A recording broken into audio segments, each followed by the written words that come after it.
Olá, irmãos do canal, sejam todos muito bem-vindos a mais um conteúdo aqui em nosso canal.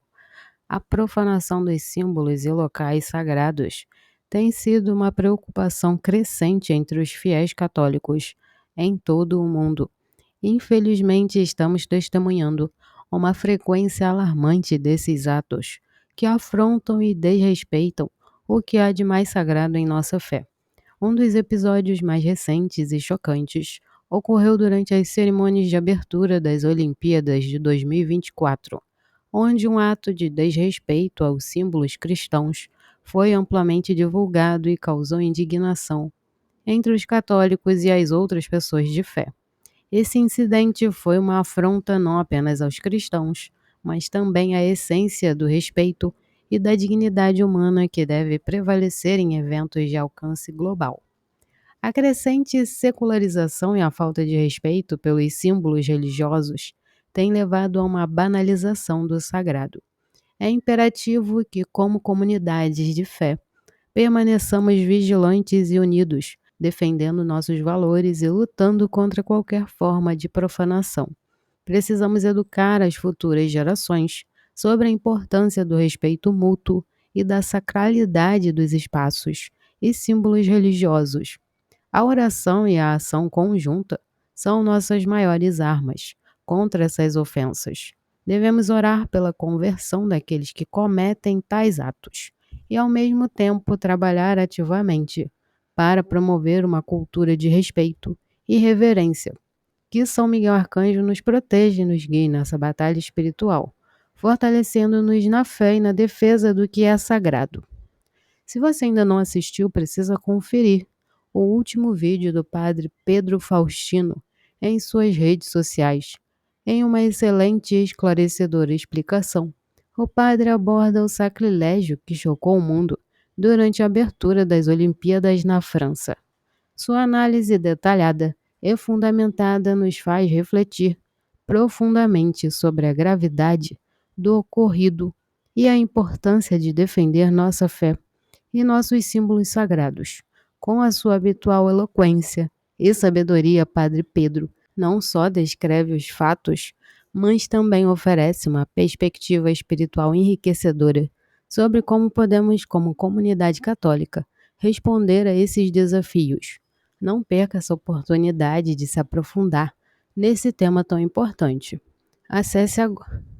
Vejam agora o que o Padre Pedro Faustino diz em sua rede social. Você ficará impressionado com a clareza e a profundidade de sua mensagem.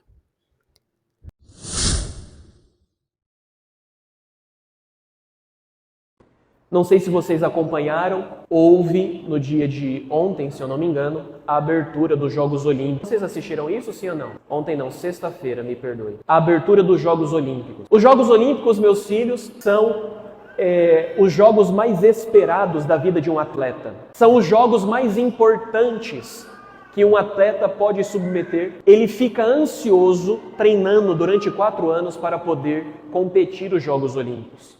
Os Jogos Olímpicos são tão importantes que eles remontam à Grécia Antiga. Os Jogos Olímpicos são tão importantes que eles são capazes de parar guerras. Existe aquilo que se chama a paz olímpica, que há mais ou menos uns 20, 30 dias atrás, o Papa Francisco clamou por este ato, por esta paz olímpica, para haver um cessar-fogo na Palestina. Os Jogos Olímpicos neste ano acontecem num país que é a França, que está acontecendo em Paris. A França, que na história da igreja, ela é a menininha dos olhos de Deus. Nenhum país foi tão abençoado como a França. Nenhum país foi tão agraciado como a França. Somente na França existe, por exemplo, 3 grandes aparições marianas. Nossa Senhora apareceu em Lourdes, Nossa Senhora apareceu em La Salette e Nossa Senhora apareceu na Rue de Libac, que é Nossa Senhora das Graças. A França teve grandes santos que são modelos para a igreja inteira, como por exemplo o padroeiro dos sacerdotes, São João Maria Vianney, como por exemplo a padroeira das missões, Santa Teresinha do Menino Jesus, como por exemplo a própria padroeira da França, Santa Joana d'Arc. França, que é a menininha dos olhos de Deus, um país abençoado, agraciado, que Deus fez lá o que não fez em outras nações. E é neste país, nestes jogos, que na abertura houve Alguns não, houve vários atos satânicos, blasfemos.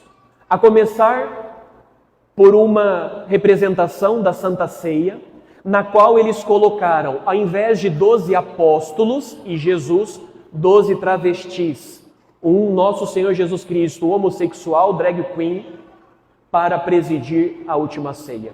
Sobre a mesa colocaram uma bandeja, e naquela bandeja, quando destamparam, havia um homossexual seminu dentro da bandeja, zombando do Cordeiro de Deus, que é a Eucaristia, pintado de um deus chamado Baco, que é o deus da luxúria e o deus da gastrimargia, da gula.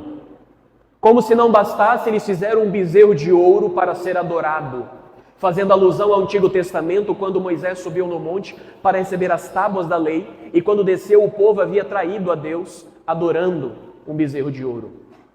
Como se não bastasse, às margens do rio Sena, eles fizeram uma procissão na qual havia as bandeiras de todas as nações, e na frente da procissão um cavaleiro misterioso, um cavaleiro prateado com um cavalo branco e negro, que é, no livro do Apocalipse, tratado como o primeiro cavaleiro que entra na cidade, e este cavaleiro é o símbolo do anticristo. Ele vem num cavalo branco que é a falsa pureza, a falsa paz. Ou seja, eles colocaram o anticristo puxando uma procissão na qual todas as nações estão seguindo. O que é isso?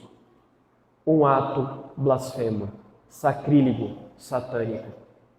O que mais impressiona, meus filhos, nisso não é o ato de blasfêmia, mas é ver o rosto daquelas pessoas. São pessoas que são ovelhas sem pastor. Sem pastor porque abandonaram o bom pastor. Você vê aquelas pessoas e é de cortar o coração, são dignas de compaixão porque elas são apagadas, elas estão em trevas. Trevas que envolveu no dia de ontem a cidade de Paris, porque houve um apagão lá. Como que o símbolo, aquela que se intitula a Cidade das Luzes, com a Revolução Francesa, com o Iluminismo, que se diz a detentora da razão, ontem estava em trevas, porque é assim quando nós estamos longe de Deus, nós ficamos nas trevas. Ao ver isso, o nosso coração deve partir de dor, porque esse povo não ficará impune, eles serão castigados. A ira de Deus, a justiça de Deus recairá sobre os seus inimigos. E a ira de Deus, quando cai sobre os seus inimigos, isso significa condenação ao inferno. E essa condenação não deveria alegrar o nosso coração, deveria nos causar profunda tristeza, e nós deveríamos rezar por eles. Por isso, meus filhos, nós, tomados da compaixão do bom pastor, precisamos rezar pelos nossos irmãos franceses, que abandonaram Jesus e se prostraram diante de Maomé. Abandonaram Jesus e se prostraram diante do anticristo. Que triste. Um país agraciado e abençoado abandonou o Senhor das graças para abraçar o Senhor das trevas. Que triste. Rezemos, meus filhos. Rezemos pelos nossos irmãos franceses. Rezemos por este país que tem uma grande vocação e está resistente, porque não querem se submeter ao bom pastor. E não se esqueça de curtir e compartilhar este vídeo para que chegue a mais pessoas. Queremos saber também de qual parte do Brasil você está nos assistindo, então deixe seu comentário abaixo. Além disso, aproveite para deixar seus pedidos de oração, que serão incluídos na nossa oração da madrugada. E temos uma novidade especial para você. Já está disponível o nosso guia Quaresma de São Miguel 2024, que está na descrição do vídeo. Para os 30 primeiros que adquirirem, ofereceremos um bônus especial para a pré-quaresma, que começa em 15 de agosto. Não deixe de adquirir o seu logo. Visite também nossa loja virtual, o Cantinho Yeshua, onde você encontrará produtos que fortalecem a fé. E o melhor, com frete grátis para todo o Brasil. Não perca essas oportunidades e continue crescendo na fé conosco. Até o próximo vídeo.